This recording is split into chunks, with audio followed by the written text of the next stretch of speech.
మీ business ఏదైనా మీ ఊర్లో promotion చేయాలంటే అది సుమన్ టీవీతోనే సాధ్యం. ఇప్పుడే సంప్రదించండి. ఈరోజు బొరమాంబ అమ్మవారి మహోత్సవం సందర్భంగా అమ్మవారి ఆశీస్సులు మా నియోజకవర్గానికి ఈ ప్రాంత ప్రజలకు ఉండాలని చెప్పి అమ్మవారిని కోరుకున్నాం. మహిమగల తల్లి మమ్మల్ని అందరినీ కాపాడాలి.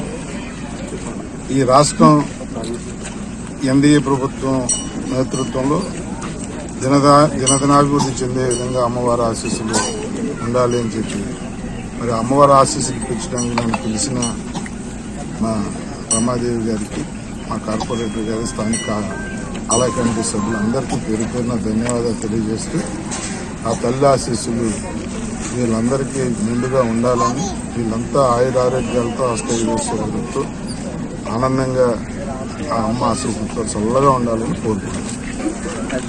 చాలా దురదృష్టకరం. ఎంత ప్రమాదాలను నివారించాలని రాష్ట్ర ప్రభుత్వం అహర్నిశలు కృషి చేస్తామన్నా ఏదో మూల ఒక విపత్తు జరుగుతూ ఉంది.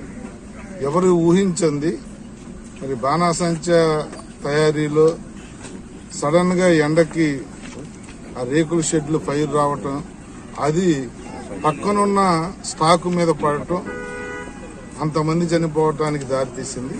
చాలా బాధాకరం, దురదృష్టకర సంఘటన. ప్రమాదం తెలిసిన వెంటనే హోంమంత్రి గారి స్థానిక మన ఎంపీ గారు కానీ అందరూ వెళ్ళటం, మేము కేజీహెచ్ వెళ్ళటం, అందరినీ పరామర్శించడం జరిగింది. మరి ముఖ్యమంత్రి గారు కూడా వెంటనే స్పందించి రేపు రెవెన్యూ మినిస్టర్, ఎల్లుండి ఇన్ఛార్జి మినిస్టర్ వస్తా ఉన్నారు.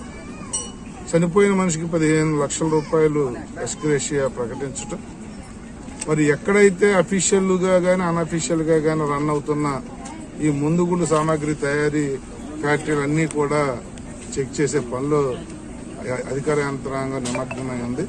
భవిష్యత్తులో ఇలాంటివి జరగకుండా తగు చర్యలు తీసుకుంటామని స్వయంగా ముఖ్యమంత్రి గారు ప్రకటించారు. కాబట్టి అధికారులందరూ ఆ రోజు నుంచి ప్రగాఢ సానుభూతి తెలియజేస్తూ భవిష్యత్తులో వాళ్ళకి రావాల్సిన అన్ని ఇస్తాం, అన్ని రకాలుగా వాళ్ళని ఆదుకుంటామని చెప్పి తెలియజేస్తాం.